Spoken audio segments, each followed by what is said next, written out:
Hello, Internet. I want to talk to you a little bit about this on radio cassette boombox. V-Westlife did a bit of a video on it, and I'll give you an overview as well. At this time, $35, it is the cheapest boombox from a company that has a real presence that you can get new. It has some problems with the cassette functionality, but they're not uncommon at this price point at this time. I will say one of the things that I've noticed the most is the buttons are wrong. As you can see, they're the classic weird Chinese cassette player backwards buttons where play goes that way, and then this is rewind and this is fast forward and stop. You might be thinking, well, that's pretty normal. We've seen that on a bunch of them now. Here's the classic Sony. So you can see the Sony also has that backwards, but it doesn't have to be that way. Insignia, which is the Best Buy house brand, their stereo boombox, you can see, has a play button pointing the right way. The buttons here are still oriented stupid, but at least the arrows on them are fine. And then, of course, if I whip out the Tecmone Special here, you can see play, rewind, fast forward, stop, like we have all been accustomed to for decades. I don't know if that's like a world market issue, or maybe this required some kind of extra wiring in it, because boomboxes kind of flip the mechanism and they just cheaped out on that. But this, the Panasonic D55, whatever, RX-D55, still has the old style. A couple other things that are weird with this is it doesn't auto stop when you're rewinding, though it does auto stop when you play. Here, let me just we'll play something so you can see so you can hear what it sounds like. To power it on, you have to hold the button. Tape is not always powered on, like mini boomboxes that you might remember, where the tape was the equivalent to off button. And by pressing play, it would play.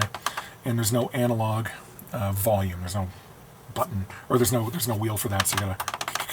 Okay, so I'm putting it on volume 16. Well, that's probably gonna be loud. I'm putting it on volume 12 now.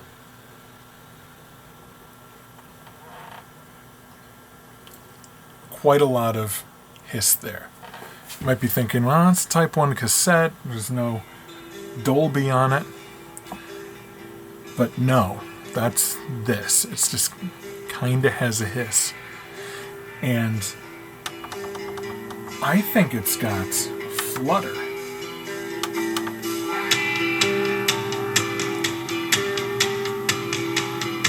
You can't really hear how bad this sounds. Put bass on. You really need the bass to be there, but somehow it still feels like a little bit of bass and then a really tinny sound on top of it. It doesn't sound good, but there's not a lot of wow, and it seems to be playing at the correct speed. So let's fast forward. Not a great noise.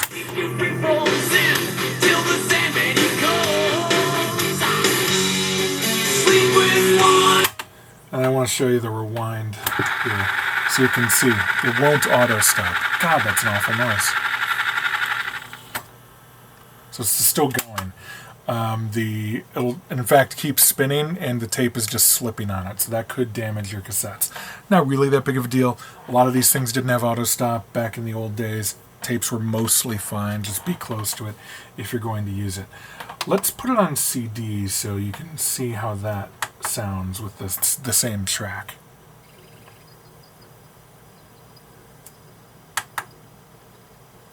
Oh.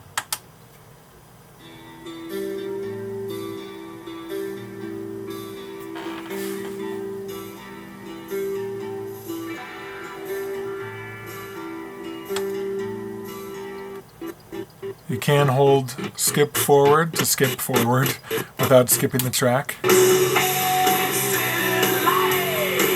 CD player sounds quite a lot like a CD player. It does sound better than the tape, which is remarkable. There's a Bluetooth function. That sounds fine. I tested it. Stereo's A-OK for everything. Radio. Here's a wishes. If you'd this like is to the help radio. these children, you can drop off a Stereo's okay for radio, CD, and tape. It also has auxiliary input. That stereo also works for that. Now the auxiliary input is pretty standard, 3.5mm jack next to the headphone jack. Around back you have the power. You have the actual antenna, which is not a given sometimes, even for these portable players. And it takes C cells. I've got it here with little double A's, though I did test it with actual C cells, and it also works just fine. This is what I would describe as a acceptable thing. If you really just needed something portable to make sound come out with your tapes, your CD player, your radio, maybe make your phone a little bit louder. Again, that Bluetooth works just fine. $35, that's actually a pretty great deal. And the fact that it takes C cells, which are pretty cheap, that's good too. But if we compare it to, well, really just about anything else on the market in terms of how it sounds during playback, it almost doesn't even compare. So this is a similarly designed Sony, also using C cells, and you get the feeling with the Sony that it was, a designer really tried on this thing. And when they tried to keep the price down. And you also get that feeling with the On, but not based on a decision, but kind of based on cost. So let me show you a little bit. This was, in a way, well thought out. You've got your controls over on this side. You have your power on button, volume over on this side. This is a reasonable place for your compact disc. The compact disc doesn't have a big hole in it like the Insignia does. This is okay. Your cassette player opens nice and slow. It's okay. It's got a real stereo head in there. It's got a permanent magnet erase head. Everything's pretty normal, and it was designed for to feel good. It's got that a real antenna, just like the Sony. This is well integrated into it, a little handle, and it's all the same here with the Sony. In fact, it feels like one of them, the On, almost copied off of the Sony, because this was supposedly a pretty good seller, even though they stopped making it. There's your headphone and auxiliary input on the back, just like that one. Power on the back, just like that one. I'm going to play a tape. This one's a lot nicer, the CFD-S70, in that I can just play the tape. I turn it on, I play it. I don't have to put it on tape mode. It goes to the tape.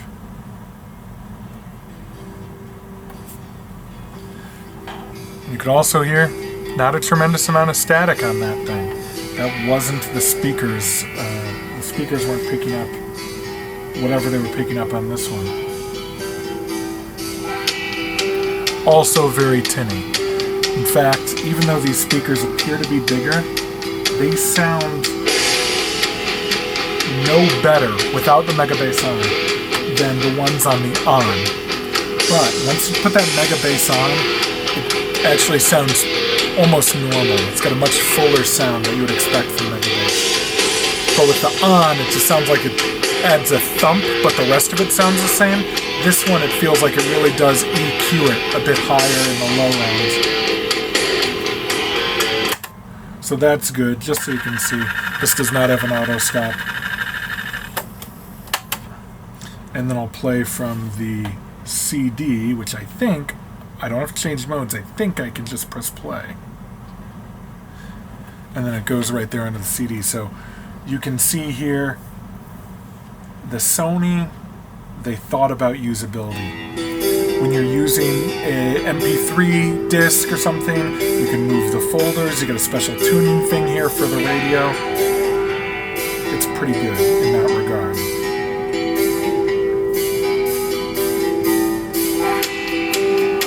CD sounds like a CD, a little bit better than the tape, but not substantially. It really just feels like a CD. So this one feels like they designed it well, they made it well, but they cheaped out on things that don't matter that much. It's a slightly different tape mechanism in there. This door just opens, that door you got to open on your own. It doesn't have auto stop. They cheaped out on a few little things to make it a reasonable price, around $50. But that's okay. Now, when you look at the Insignia, this is the other Best Buy, or this is the Best Buy house brand, and you can see what these guys did was they cheaped out on weird stuff.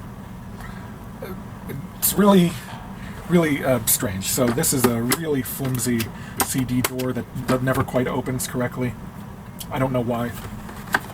It's got a hole in here. You can see the PCB.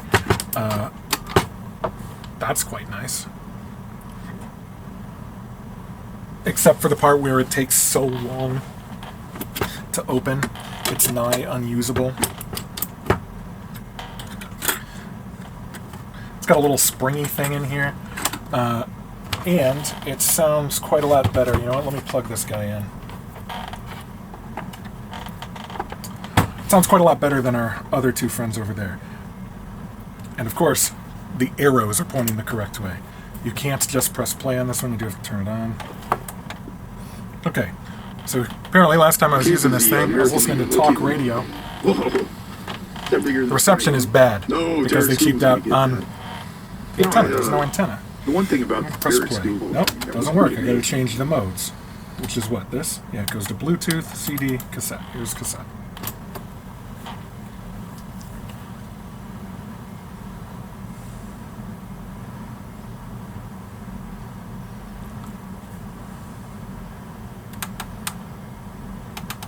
Not a lot of noise being produced until it's time for it to play. And you know what it sounds like? It sounds like a cheap boombox, like how they used to sound, which is not great, but like a reasonable representation of the music.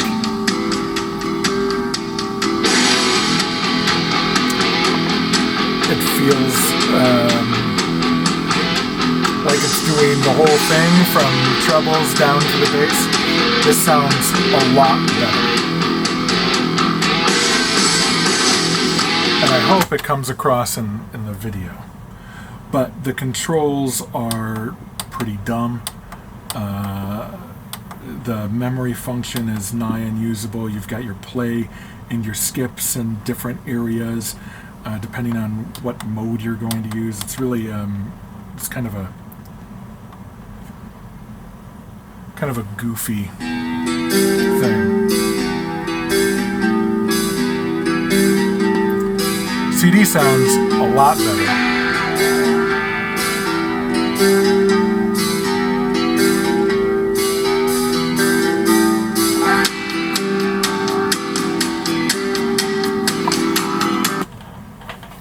You know what, let me test something as well.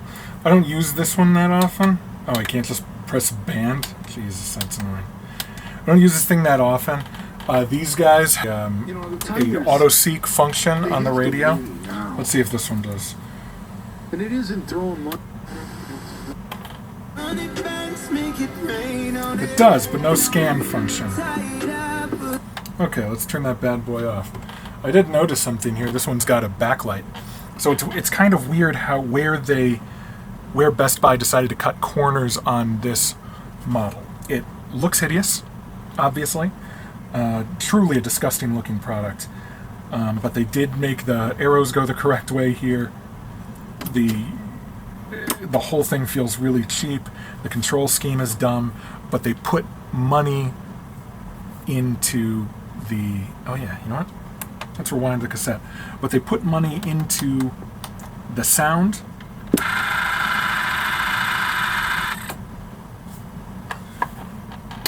No auto stop. But they put money into the sound, and that really is very apparent. So we'll take a look at, just another one that's not really that comparable, but is still available. The unfortunate part is this open box is $35.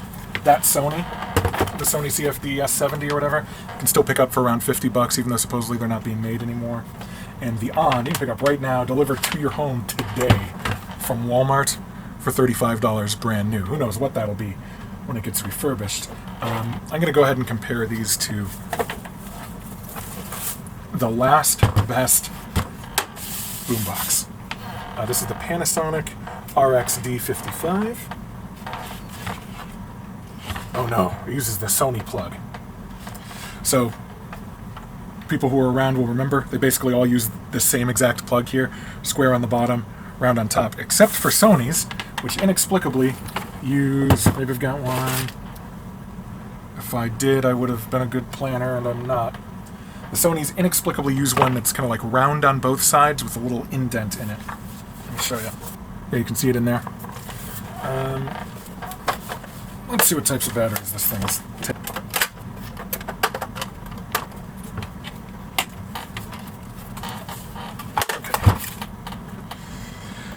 So, let's compare that to the Panasonic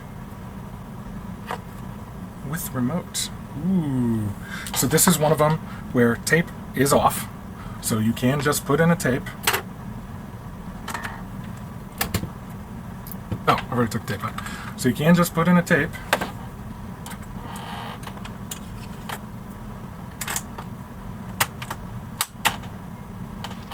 Did I put it in the wrong one? Oh. They're always so weird. You gotta remember the intricacies of how yours works. So put the tape in. Oh, the volume's pretty high. You'll hear when it starts. Virtually no hiss.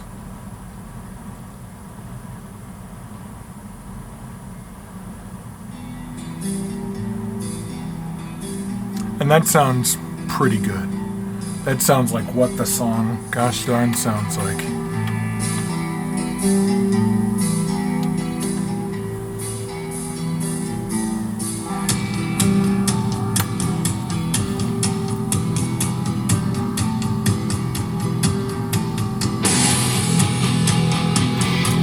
It's got a sound equalizer function, but it also has just a special bass.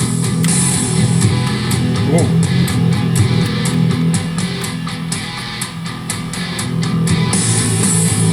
Turning bass to 4 is crazy.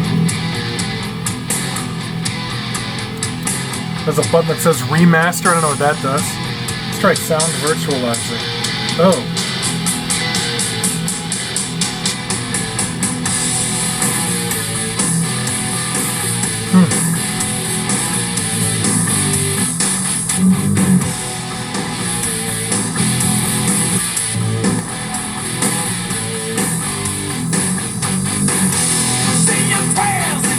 Pretty cool. Sorry. I don't I almost never play with that stuff. I just usually, like, if I need to go somewhere and play a tape, I just do it. Now, the CD thing's right here. There's a button for open to close. Does the remote have it? I don't think the remote has a CD open close button. Look there, it's your laptop CD drive.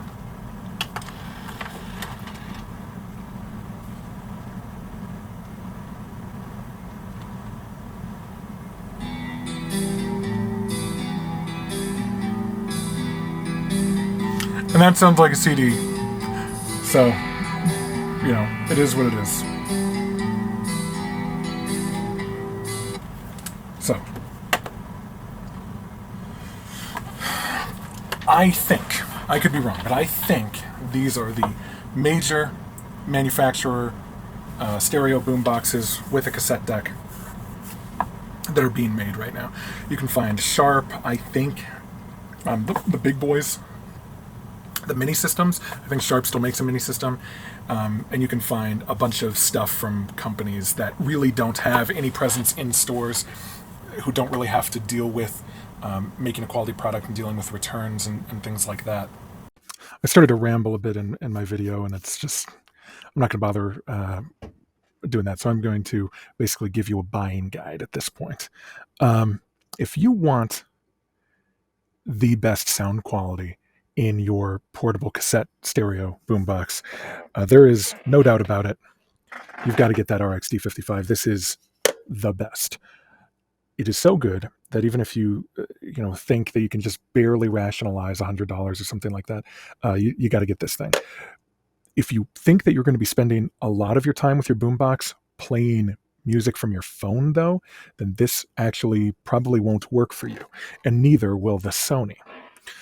Neither of them have Bluetooth. They both have auxiliary input, but that's, with awful phones nowadays not having the 3.5 millimeter jack, that's also quite difficult. So you really need that Bluetooth. But there are some use cases for the Sony. The Sony does not sound good.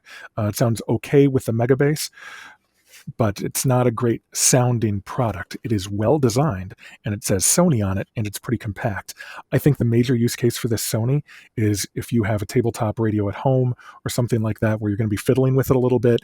You don't need it to get really loud. You don't need it to sound amazing. You're really not going to use it for too much CD or tape stuff, mostly radio and things like that. I think it's a great office one, or if you're really brand conscious.